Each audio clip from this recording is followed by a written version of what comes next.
तो आइए दोस्तों, आज इस वीडियो में हम हानिकारक बैक्टीरिया को जानेंगे। हानिकारक बैक्टीरिया हानिकारक बैक्टीरिया वैसे बैक्टीरिया होते हैं जो हमारे शरीर को, जंतुओं के शरीर को, पौधों को नुकसान पहुंचाते हैं, बीमारियां फैलाते हैं। ऐसे बैक्टीरिया को हम कहते हैं हानिकारक बैक्टीरिया। ठीक है, जो बैक्टीरिया हमारे शरीर को नुकसान पहुंचाता हो तो वैसे बैक्टीरिया हानिकारक बैक्टीरिया होते हैं। ठीक है, कई बैक्टीरिया होते हैं जो मनुष्य में, पौधों में, जंतु में घातक संक्रामक रोग फैलाते हैं। तो ऐसे बैक्टीरिया को हम कहते हैं हानिकारक बैक्टीरिया। बैक्टीरिया से होने वाले कुछ रोग को हमने यहाँ पर लिख रखा है। प्लेग है, कलेरा है, टाइफाइड है, टीबी है, डिप्टेरिया है, टिटनस है।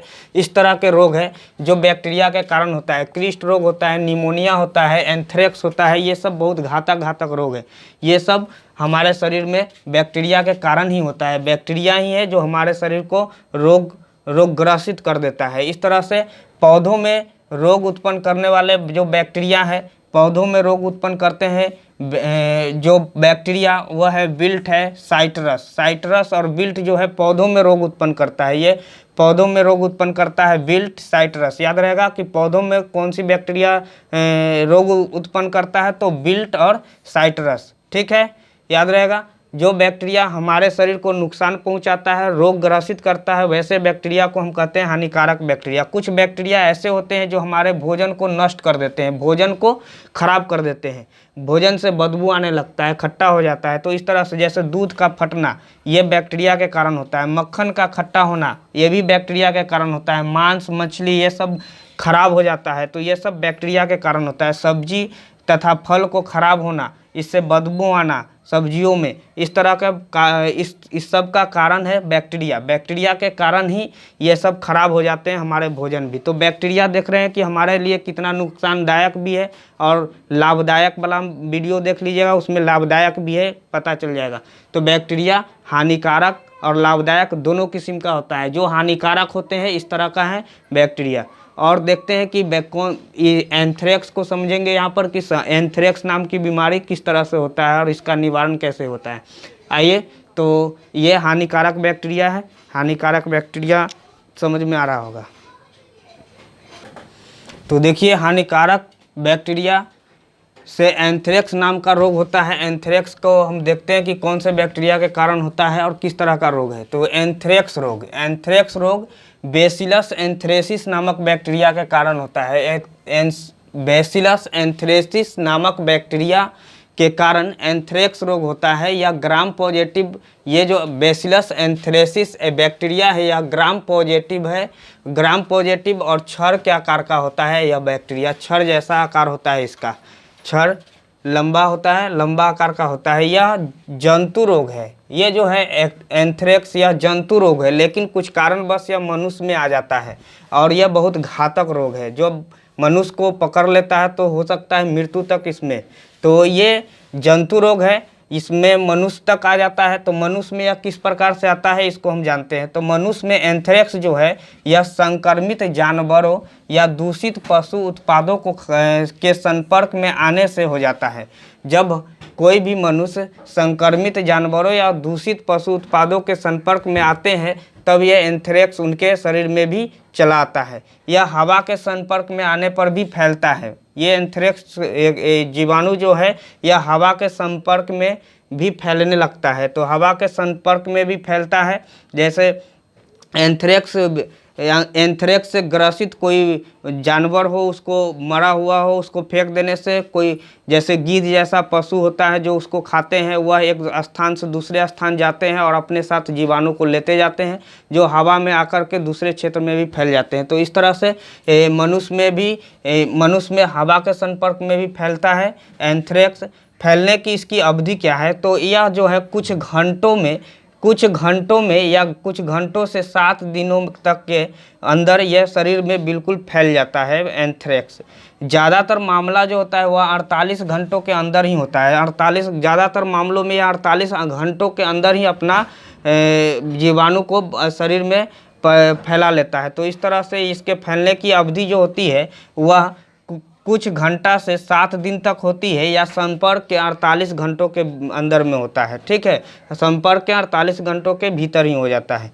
ये मनुष्य में जो है एंथ्रेक्स वह 4 रूपों में पाया जाता है। 4 रूपों में एंथ्रेक्स पाया जाता है मनुष्य में। तो जानते हैं वह 4 रूप कौन कौन सा है और उसका लक्षण क्या क्या है। तो चलिए एंथ्रेक्स के चारों रूप को जानते हैं। तो देखिए एंथ्रेक्स का जो है पहला जो है एंथ्रेक्स जो पहला प्रकार का है वो है क्यूटेनियस एंथ्रेक्स। क्या है?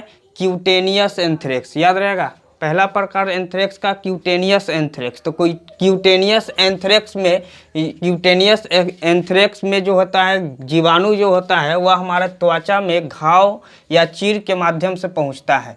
घाव या चीर के माध्यम से पहुंचता है तो हमारे त्वचा के माध्यम से जाता है ये क्यूटेनियस एंथ्रेक्स में जीवाणु। ठीक है, इसमें क्या होता है कि कीड़े के काटने जैसा फोड़ा हो जाता है हमारे त्वचा पर, और हमारे त्वचा पर कीड़े के काटने जैसा फोड़ा हो जाता है और इस फोड़ा के ठीक केंद्र में काला हो जाता है। केंद्र में काला यानी फोड़ा हो जाता है, इसके बीच में यह काला हो जाता है और यह दर्द नहीं देता है, किसी भी प्रकार का दर्द नहीं करता है। ठीक है, तो क्यूटेनियस एंथ्रेक्स यह जो है इसमें जीवाणु हमारे शरीर में कैसे पहुंचता है तो त्वचा में घाव या चीर के माध्यम से पहुंचता है, जिसमें कि एक फोड़ा जैसा घाव हो जाता है और उसके घाव जो है वो फोड़ा बीच में क्या होता है काला हो जाता है और वह दर्द नहीं करता है।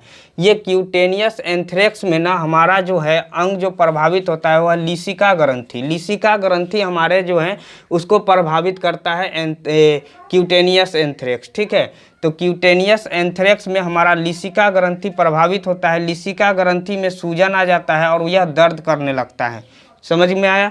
तो क्यूटेनियस एंथ्रेक्स में कौन सा अंग हमारे शरीर का प्रभावित होता है तो लिसिका ग्रंथि प्रभावित होता है और यह लिसिका ग्रंथि में सूजन और दर्द होने लगता है, सूजन आ जाता है और दर्द होने लगता है। तो इस तरह से क्यूटेनियस एंथ्रेक्स में जीवाणु जो है यानी बैक्टीरिया जो है हमारे शरीर में त्वचा में घाव के माध्यम से या फिर ये चीर के माध्यम से प्रवेश करता है। लिसिका ग्रंथि जो होता है ना, लिसिका ग्रंथि क्या है तो लिसिका ग्रंथि हमारे शरीर में वायरस और बैक्टीरिया के जैसे इन्फेक्शन फैलाने वाले तत्वों को रोकती है जाने से। ठीक है, लिसिका ग्रंथि ही है जो वायरस व बैक्टीरिया जैसे इन्फेक्शन फैलाने वाले चीज़ों को तत्वों को रोकती है कि हमारे शरीर में प्रवेश न करे। तो और ये जो है एंथ्रेक्स ये क्यूटेनियस एंथ्रेक्स ये जाकर के लिसिका को ही प्रभावित कर देती है। तो इस तरह से लिसिका ग्रंथि को प्रभावित करती है। तो क्यूटेनियस एंथ्रेक्स जो है ये घाव के माध्यम से हमारे शरीर में जाता है। तो इस तरह से देख रहे हैं कि प्रभावित अंग क्या है तो यह है लिसिका ग्रंथि। चलिए दूसरा प्रकार के जो एंथ्रेक्स होते हैं वह है गैस्ट्रोइंटेस्टाइनल एंथ्रेक्स। याद रहेगा गैस्ट्रोइंटेस्टाइनल एंथ्रेक्स। तो गैस्ट्रोइंटेस्टाइनल एंथ्रेक्स जो है यह बीमारी जो है कैसे आता है हमारे शरीर में, किसके कारण आता है तो ये बीमार जानवर के पूरी तरह से न पके हुए मांस को खाने से होता है। ये इस तरह का बीमारी जो है गैस्ट्रोइंटेस्टाइनल एंथ्रेक्स यह अच्छी तरह से मांस जब नहीं पका होता है तो उसको खाने से होता है या फिर बीमार जानवरों के मांस को खाने से होता है। इसका लक्षण है जी मचलना, उल्टी, पेट में दर्द होना, सिर दर्द होना, भूख न लगना, भूख में कमी आ जाता है, बुखार आ जाता है। ये प्रथम चरण है। इस एंथ्रेक्स का प्रथम लक्षण ये है। बाद के लक्षण में होता क्या है इसमें, बाद के लक्षण में खून वाले दस्त होने लगता है, गले में दर्द होने लगता है, निगलने में दिक्कत होने लगती है, कठिनाई होने लगती है और गर्दन में सूजन हो जाता है। तो इस तरह से गैस्ट्रोइंटेस्टाइनल एंथ्रेक्स इस तरह से होता है कि इसमें जीवाणु हमारे शरीर में मांस पके हुए मांस अच्छी तरह से न पके हुए मांस को खाने से होता है, संक्रमित जानवरों के मांस को खाने से होता है। ठीक है, तो यह देख लिए गैस्ट्रोइंटेस्टाइनल एंथ्रेक्स और क्यूटेनियस एंथ्रेक्स। तो इसके तीसरा जो रूप है उसको चलते जानते हैं। तो तीसरा जो प्रकार है इनहेलेशन एंथ्रेक्स है। इनहेलेशन एंथ्रेक्स में जीवाणु जो है हमारे नाक द्वारा हवा के माध्यम से प्रवेश करते हैं। सांस लेते समय यह हमारे नाक से घुस जाता है और हमारे शरीर के अंदर विकास करने लगता है। तो इनहेलेशन एंथ्रेक्स जो है इसमें जीवाणु हमारे नाक द्वारा हवा के माध्यम से पहुंचता है। यह सबसे घातक होता है, सबसे घातक रोग है इनहेलेशन एंथ्रेक्स जो है, यह सबसे घातक रोग है। ये शुरुआती इसका लक्षण जो है, इनहेलेशन एंथ्रेक्स का शुरुआती लक्षण है फ्लू जैसा, यानी इन्फ्लुएंजा जैसा, जैसे गले में दर्द, हल्का बुखार, थकान और मांसपेशियों में दर्द होता है, छाती में दर्द होता है, सांस फूलने लगता है, जी मचलना, खांसी में खून आना, निगलने में दर्द होना, इस तरह का लक्षण है इनहेलेशन एंथ्रेक्स का। ठीक है, बाद में जब ये फैल जाता है और भी ज़्यादा, तो इसके बाद का लक्षण बढ़ने पर, जब इनहेलेशन एंथ्रेक्स जब बढ़ जाता है, हमारे शरीर में विकास कर जाता है, तब तेज बुखार, सांस लेने में कठिनाई होने लगती है, सदमे का आभास होने लगता है, मस्तिष्क और रीढ़ की हड्डी में हल्का सूजन आ जाता है, इसमें जान जाने का खतरा बढ़ जाता है। तो इसमें शुरुआती दौर में ही इलाज शुरू हो जाना चाहिए इस तरह के। चौथा जो एंथ्रेक्स है, चौथा जो एंथ्रेक्स इंजेक्शन एंथ्रेक्स है, चौथा प्रकार का जो एंथ्रेक्स रोग है वह है इंजेक्शन एंथ्रेक्स। इंजेक्शन एंथ्रेक्स में जो है, यह अवैध ड्रग्स इंजेक्शन को लेने से होता है। इंजेक्शन एंथ्रेक्स जो है, यह अवैध ढंग से ड्रग्स इंजेक्शन को लेने पर होता है। इसमें क्या है कि इस इंजेक्शन लगाया हुआ भाग जो है वहाँ पर लाल हो जाता है और भारी सूजन आ जाता है। इसमें भी है कि सदमे का आभास और शरीर के कई अंग खराब हो जाते हैं। हालांकि यह हाल ही में खोज हुआ है इंजेक्शन एंथ्रेक्स का, भारत में इसका कोई भी मरीज नहीं है। तो इस तरह से इंजेक्शन एंथ्रेक्स और इनहेलेशन एंथ्रेक्स को भी समझ में आ रहा होगा। तो एंथ्रेक्स देखिए कितना घातक है और ये किस तरह से जीवाणु द्वारा फैलता है। तो जीवाणु हमारे लिए बहुत ही हानिकारक भी होता है। तो इसका जानते हैं कि इस रोग का निवारण कैसे किया जाए। तो आइए जानते हैं इसका निवारण।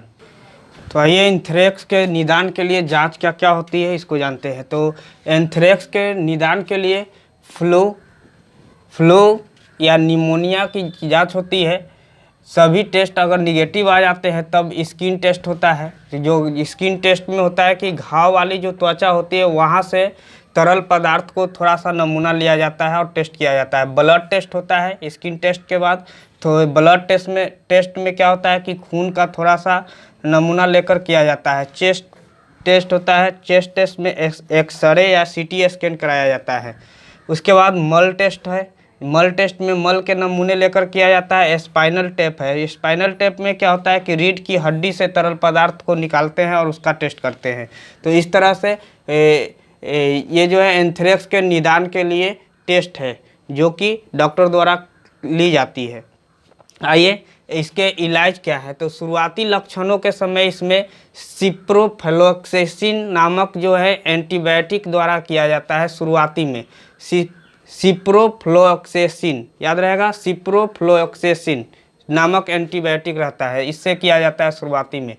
तो एंटीबायोटिक में क्या होता है कि एंटीबायोटिक का यह 60 दिन का कोर्स होता है, 60 दिन तक लिया जाता है ये एंटीबायोटिक। इसका टीकाकरण भी होता है, जिसको व्यवसाय से खतरा रहता है, व्यवसाय के द्वारा जो है कि ये क्या एंथ्रेक्स हो जाने का खतरा होता है, उसमें टीकाकरण होता है। इसमें क्या है कि 18 से 65 वर्ष के लोगों में दी जाती है यह वैक्सीनेशन। इसमें लोगों को वैक्सीन की 5 खुराक दी जाती है और ये मांसपेशी में दी जाती है। इसमें जो टीकाकरण होता है वो मांसपेशी में होता है, वो 18 से 65 वर्ष के उम्र वाले लोगों में होता है। ठीक है, तो इस तरह से देख लिए एंथ्रेक्स किस तरह से हमारे लिए बहुत ही घातक रोग है और इसका इलाज क्या है। तो अगले वीडियो में दूसरे बीमारी के बारे में बता दिया जाए। दूसरे बीमारी जो हमारे लिए हानिकारक बैक्टीरिया यानी कि बैक्टीरिया से होता है। ठीक है, चलिए